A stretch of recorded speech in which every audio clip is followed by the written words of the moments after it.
Hello students, स्वागत करते हैं आप सभी का मेरी यूट्यूब चैनल पे। आशा करते हैं आप सभी लोग मस्त होंगे, स्वस्थ होंगे और आपकी पढ़ाई अच्छी चल। जैसा कि आपके स्क्रीन पर दिया हुआ क्लास 9 चैप्टर 2 पॉलिनोमियल एक्सरसाइज 2.3 का क्वेश्चन नंबर 2 दिया हुआ। इससे पहले क्वेश्चन नंबर 1 मैं अपलोड कर चुका हूँ, उसको जाकर आप देख सकते हैं। उसका प्लेलिस्ट का जो लिंक है डिस्क्रिप्शन में आपको मिल जाएगा। ठीक है, चलिए देखिए क्वेश्चन क्या कह रहा है। Use the factor theorem to determine whether G X is a factor of P X in each of the following cases. इसमें देखिए इस क्वेश्चन में 3 पार्ट हैं, जिसमें क्या दिया, एक पी एक्स दिया हुआ और जी एक्स दिया हुआ है। तो कह रहा है जी एक्स पी एक्स का जो फैक्टर जी एक्स होना चाहिए। ठीक है, तो यहाँ पर जी एक्स से अगर डिवाइड किया जाए और इसमें तो मतलब फैक्टर होगा तो जीरो रिमाइंडर आना चाहिए। लेकिन हम लोग को क्या यूज़ करना है, फैक्टर थ्योरम यूज करना है। तो हम लोग कैसे करेंगे, सबसे पहले मैं आपको बता दूँ, यहाँ पे पॉइंट लिख लीजिएगा। If G X is equal to X plus one दिया हुआ है, is a factor of the given polynomial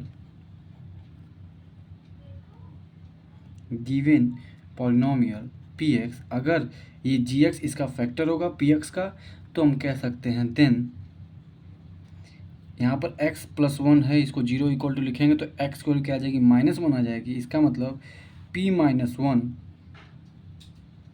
must be zero. क्या होना चाहिए, मस्ट बी जीरो होना चाहिए। ठीक है, इतनी बातें आपको समझ में आ गई होगी, बहुत ही अच्छे समझ में आ गई होगी। चलिए अब इसको आगे सॉल्व करते हैं। ठीक है, अब क्या लिखेंगे, p minus 1 is equal to, इस इक्वेशन पुट कर देते हैं, क्या हो जाएगा 2 माइनस 1 का होल क्यूब प्लस -1 का स्क्वायर -2 इंटू -1 ठीक है। अब इसको सॉल्व करते हैं। 1 की टू द पावर अगर ऑड होता है तो -1 ही वैल्यू बाहर आती है। तो -1 में 2 का मल्टीप्लाई करेंगे तो कितना हो जाएगा, -2। इसको सॉल्व करेंगे तो क्या हो जाएगा, +1। और ये इन दोनों को आपस सॉल्व करेंगे तो क्या हो जाएगा, +2। ये आपस में ये क्या है, -1 है। -1 +1 कैंसिल, +2 -2 कैंसिल। इसका मतलब क्या आ गया, यहाँ पर जीरो आ गया। मतलब p -1 की वैल्यू जीरो आ गई। तो अब हम लोग लिख सकते हैं, क्या लिख सकते हैं, hence G X is equal to x plus 1 is a factor of the given polynomial. ये गिवन पॉलिनोमियल का क्या है, फैक्टर होगा। क्यों, क्योंकि यहाँ पर जो p माइनस 1 की वैल्यू क्या आ गई, जीरो आ गई है। ठीक है, ये हमारा अकॉर्डिंग टू फैक्टर थ्योरम था। अब इसको भी सॉल्व करते हैं। यहाँ पर भी क्या हो जाएगा, p -2 निकालना होगा तो p -2 यहाँ पर रख देंगे सीधा सीधा। ये क्या हो जाएगा, 2 -2 का होल क्यूब प्लस 3 -2 का स्क्वायर, फिर यहाँ पर क्या करेंगे, +3 इंटू -2 + 1। अब इसको सॉल्व कर लेते हैं। क्या होगा, -2 का क्यूब क्या हो जाएगा, -8।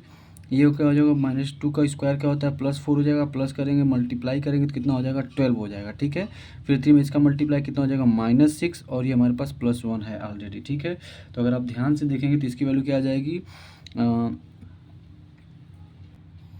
ये माइनस और -8 और -6 कितना हो जाएगा, -14।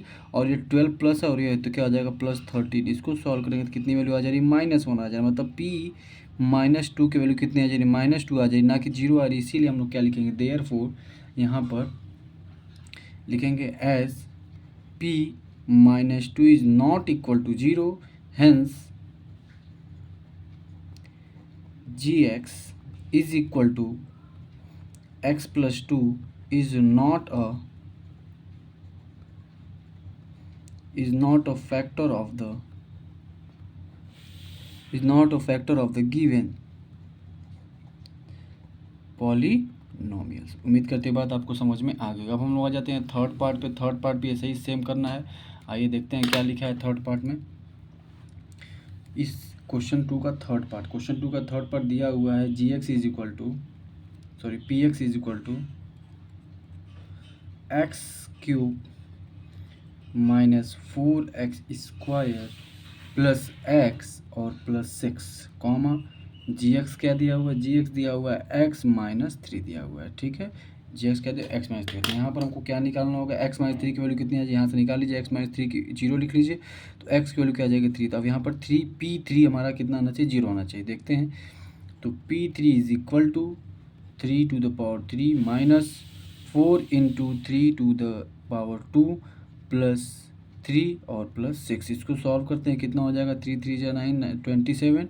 इसका ऐसे मल्टी 9 3 3 जा 9 और 9 और 4 का मल्टीप्लाई करेंगे, कितना हो जाएगा 36 और यहाँ पर प्लस कितना हो जाएगा, ये 9 हो जाएगा। ठीक है, उम्मीद करते हैं बात आपको समझ में आ गई। 27 प्लस में है, प्लस में 9 है, ये हमारा प्लस करके कितना हो जाएगा 36 36 माइनस 36 इट मीन्स 0। तो P3 की वैल्यू क्या आ गई, 0 आ गई। तुरंत लिखेंगे क्या, हैंस जब 0 आ जाएगा तो क्या हो जाता है ये हमारा, hence gx is equal to x minus 3 is a factor of the given polynomial. उम्मीद करते हैं बात आपको समझ में आ गई, बहुत ही अच्छे से क्लियर हो गया होगा कि कैसे ऐसे क्वेश्चन को लगाते हैं। वैल्यू पुट करके हम लोग चेक करते हैं, अगर क्या आता है 0 आ जाता है सॉल्व करने के बाद, तो हम कहते हैं कि ये इसका पॉलिनोमियल, इस पॉलिनोमियल का फैक्टर है। अगर 0 के इक्वल नहीं आता तो हम कहते हैं कि इसका not a factor of a given polynomial. ठीक है, थैंक यू सो मच। इसी तरीके से मुझे ढेर सारा प्यार देते रहिए, ज़्यादा से ज़्यादा लोगों तक शेयर कीजिए जिसको इसकी ज़रूरत है। क्लास 9 के बच्चों को, जो भी आपके जूनियर में हैं या जो आपके बड़े भैया हैं, अगर आपके पास ये वीडियो आ गया, आप देख रहे हैं, तो अपने सीनियर को भी भेज सकते हैं जो क्लास 9th में होंगे। ठीक है, क्लासमेट में भी ज़रूर भेजते रहिएगा। Thank you so much.